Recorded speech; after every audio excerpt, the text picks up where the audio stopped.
Amarradas a Porto, así están as embarcacións en Portonovo. A Federación Nacional de Confrarías de Pescadores decidiu darlle un voto de confianza ao ministro de Pesca e desconvocar o paro, pero aquí non acaban de creer as promesas de Luís Planas e manteñen o pulso. A xente que estuvo na reunión co ministro non creemos que nos houvese representado en condicións e creemos que o ministro dou unha excusa, alargou o tempo, o martes que ven hai Consello de Ministros, non sabemos o que vai a salir del. Porque non será ata o vindeiro martes cando se poñan sobre a mesa as medidas concretas para paliar a suba dos carburantes. O patrón maior augura que esas bonificacións será unha miseria. Cree que lles acabará pasando o mesmo que os transportistas. Vendo o que pasou hoxe, onte a noite cos transportistas, xa sabemos que non vai a ser gran cousa. O sea, os transportistas dinlle que lle dan 25 céntimos e que 5 céntimos tenos que aportar a petrolera.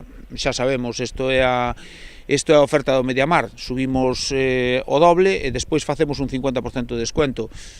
Non nos fiamos, é que non nos fiamos absolutamente nada. E indica que por riba dos 60 céntimos o litro xeralles perdas. Agora mesmo está na contorna de un 10. Por riba de 60 céntimos a nós nos prácticamente inviable salir todos os días ao mar. Entonces, debería ser unha rebaixa pois como mínimo de 50, 60 céntimos, pero é que ten que ser que nos lo digan xa. Polo de agora, a vintena de embarcacións de Portonovo non poñen data para o remate do seu paro. Din que aínda que volvan ao traballo, os problemas van continuar. Aínda que levantemos o parón, aínda que todos levantáramos o parón e todos fóramos ao mar, iban a ir ao mar, pero iban a pasar mal.